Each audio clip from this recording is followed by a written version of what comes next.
Hey guys, today I want to show you how you can make nu metal tracks that sound like this.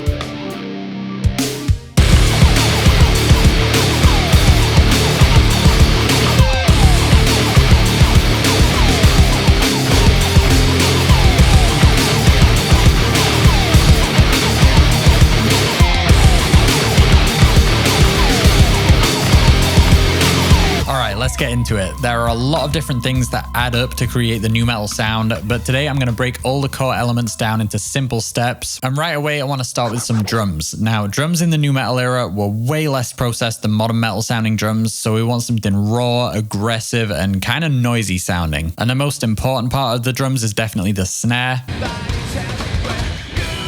Almost all nu metal bands went for this high-tuned, snappy-sounding snare, which I personally love, and my favorite plugin for getting that kind of sound is Modern and Massive 2, because thankfully it has the Deftones snare. I have added my own processing to this, but even the raw sample on its own sounds pretty awesome in my opinion. However, if you're on a budget, I highly recommend the free SSD5 kit.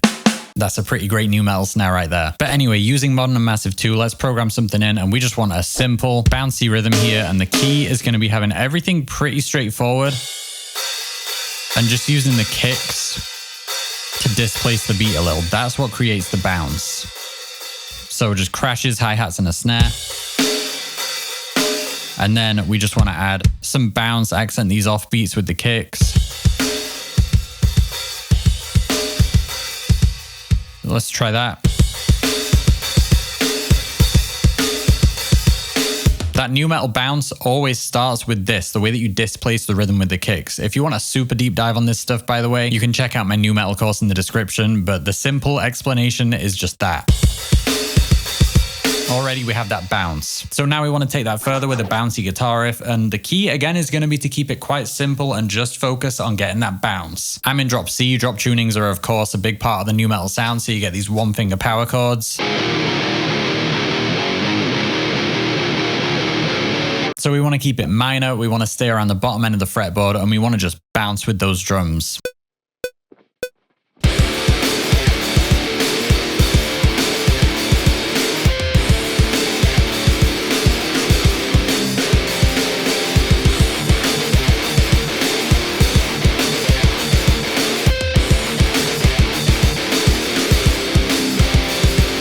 All right, that's the left guitar, let's get the right.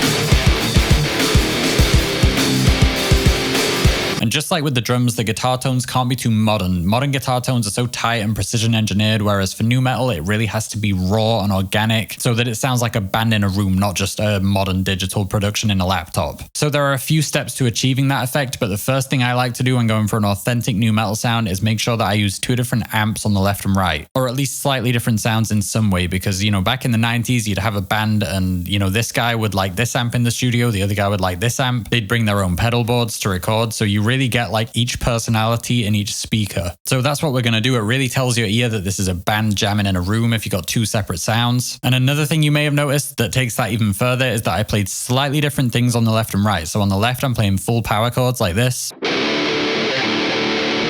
whereas on the right, it was just single notes. So coming to the processing on the left here, I'm just using good old Nolly for this 5150 style amp. And usually I do a whole bunch of processing, but I'm keeping this very simple because I want as raw of an amp sound as possible. So we have this overdrive on it as just as a boost in front of the amp, no drive on it. We have a 57 mic on this cab, and then I'm just cutting some washy frequencies around 800 hertz and boosting some of that low mid range. Nu metal tones are all about that beefy bottom end around here.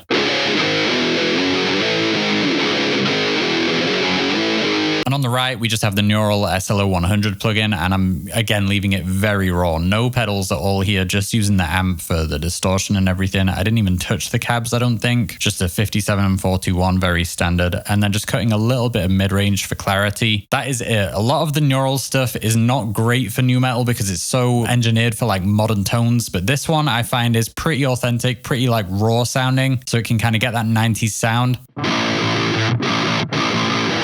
And to take that corn vibe even further, I've put the 3 kHz pitch shifter in front of the amp with an octave down, blended almost halfway, so we get that corn growl.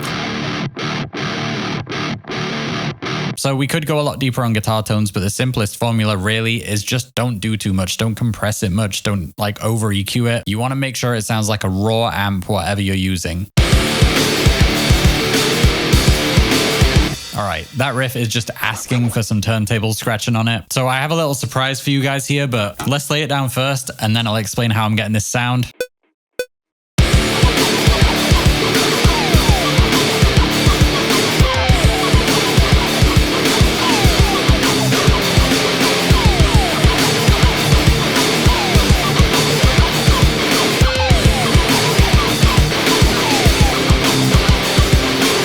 Definitely channeling my inner Tom Morello with this, so I'm using the whammy bar on the strings because metal on metal strings just has a certain sound that's really good for this kind of thing. It's very abrasive, which is what we need, and this is another thing I cover in depth in the course, like how to truly make a guitar sound like scratching.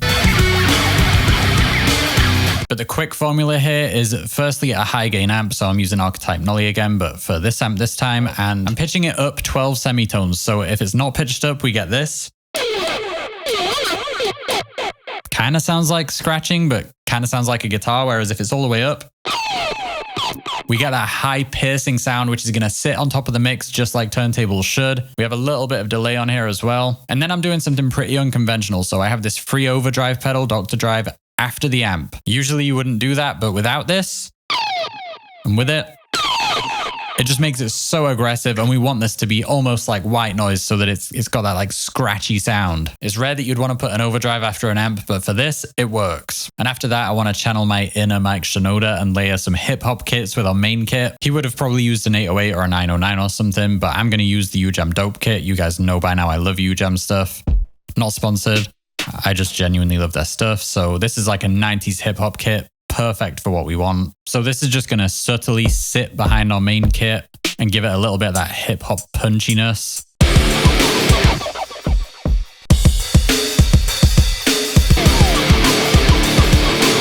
That sounds sick. All right, now for my favorite part, the bass tones. And there are different levels of nu metal bass tones. I do have a video on the Fieldy Corn tone for anyone interested, but for this, I want to go for like a growly low mid-range, like Deftones, Limp Bizkit kind of tone. So this has to be aggressive, but still clear and punchy, whereas modern bass tones are more like compressed, high grinding mid-range. This has to have that punch, the dynamics, and just something that'll lock in with our drums in almost a percussive way. Let's lay it down, then we'll break down the tone.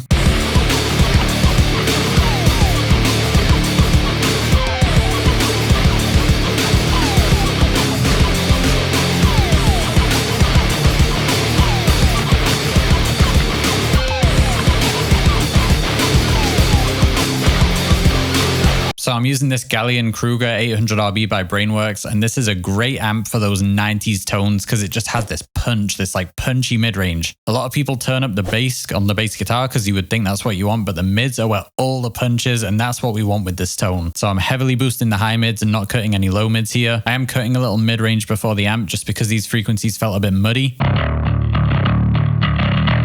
as well as shaping the high end a little bit. But then once we've carved out those frequencies, boosting the mid-range that the amp does have really gives us that punch. I also have the free Modern Music Solutions S drive in front of the amp. This is like the GOAT bass distortion, especially for like 90s tones.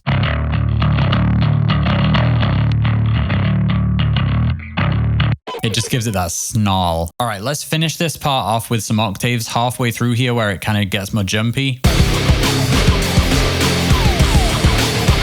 I want to step it up a bit with the epicness here so we get some of that Linkin Park epic vibe. So I've got the SLO 100 here again, but I've got a phaser after it. So we get kind of that nu metal like vibiness going on. Let's lay it down.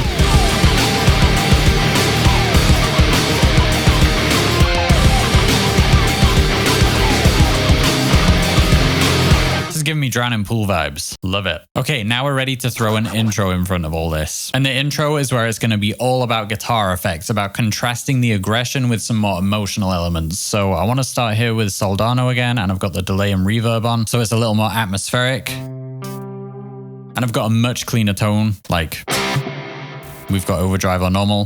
That's already getting atmospheric, but I want to take it further with more effects. So let's just try a stock Cubase phaser. Let's try a stock chorus as well. Like, there's no rules when it comes to effects in nu metal. Just like use them all. The weirder, the better. That's starting to sound like a Limp Bizkit tone. Let's do it. So let's take that main riff and basically just make it into like a chill version of that for the intro.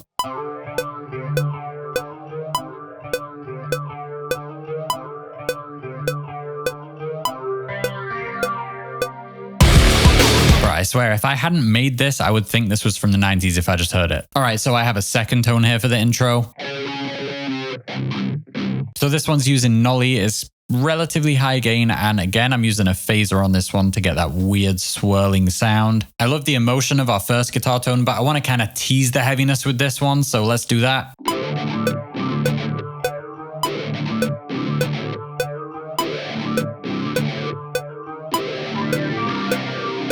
Let's also throw a couple of synth sounds in the intro as well. I've just got a couple of presets loaded up from my own Linkin Park inspired Vital pack. So this is the Breaking the Habit sound. Let's do something with this. Basically just follow the guitar notes.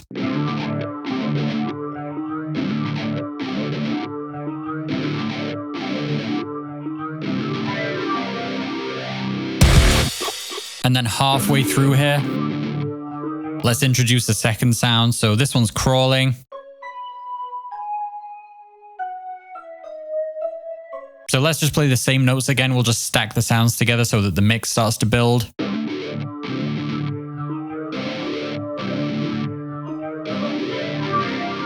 That really brings that like Y2K flavor, hybrid theory flavor, and just takes us to the drop.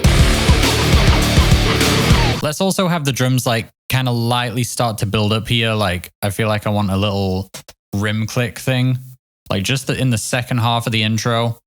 Yeah. Let's go for like a really light kick, like super light. Let's make these nice and light. And then maybe some closed hats, like let's make them really quiet as well. A little groove. Let's throw this one off here. Okay, let's try this. All right, then like a huge snare hit right as it drops. Let's try this. All right, I'm super happy with our intro. Let's move on to a verse. And for this, I want to also go pretty effects heavy. Let's get a little more Korn with it. So first off, let's go for a really chill drum beat, kind of like the intro. Let's keep that bounce going. Something like this. Let's go for like a hip hop open hat and then like close it. So it's got that 90s hip hop vibe. Yeah, and let's make it all super soft again. Feel and dynamics, especially with the drumming, are a big part of nu metal for sure. And to get a little more Korn here, there's two effects that come to mind for me. Like Korn use every effect ever, but I feel like the quintessential Korn effects are whammy and chorus. So I'm using the medium gain amp in Archetype Nolly and just have a little bit of delay on it. And if we treat this transpose like it's a whammy, because it effectively is, put it up one octave, we immediately get some Korn vibes.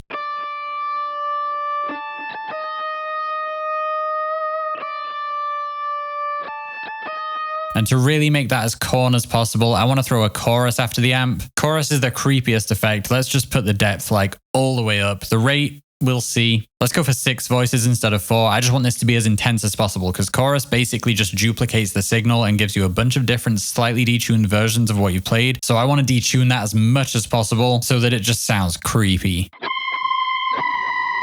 There you go, that's Korn. Sounds like a horror movie or something. Let's throw this down for our verse.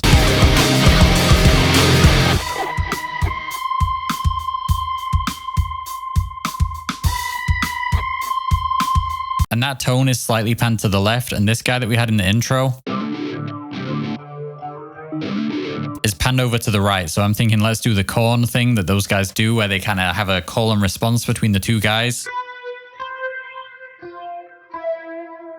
Yeah, let's do it like this.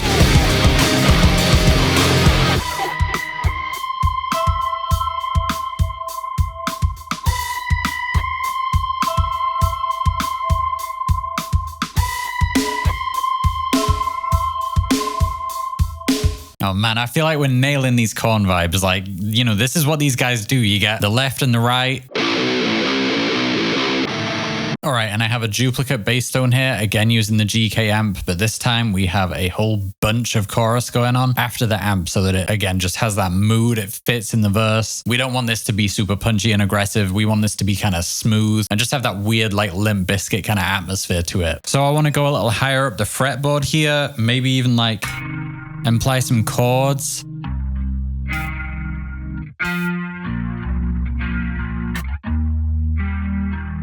Let's do it.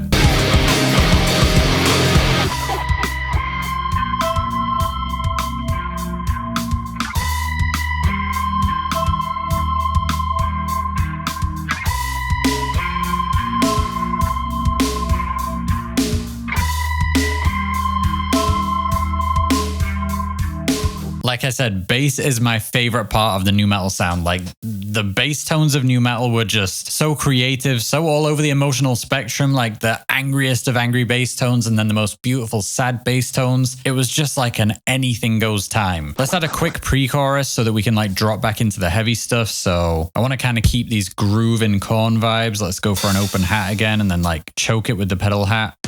Yeah, maybe go for like some toms, like. All right, let's try this.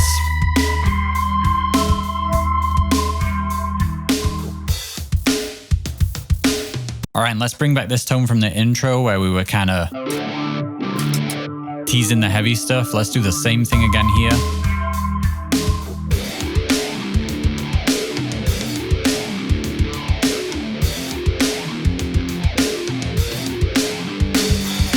And let's keep this Korn stuff going, but just like ramp up the intensity, ramp up the dissonance here.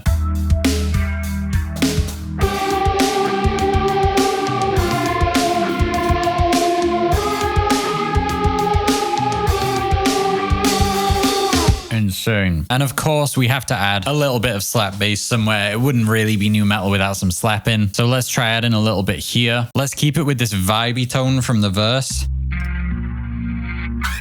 But let's just start teasing the riff, like, but just kind of slapping it instead.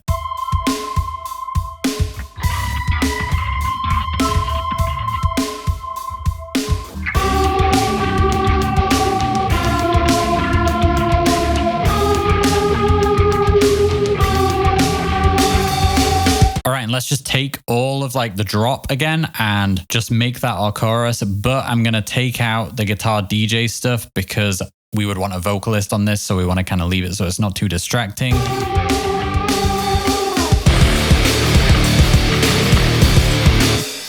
Flows into it beautifully. And there you have it, guys. That's my quick guide for creating your own nu metal tracks from a laptop. If you enjoyed this video, please hit the like and subscribe if you want to see more content like this. And remember, if you want the ultimate nu metal guide from me, you can check out the course in the description. All right, thanks so much for watching. If you made it this far, I'll see you guys in the next one. Here's the track that we just made.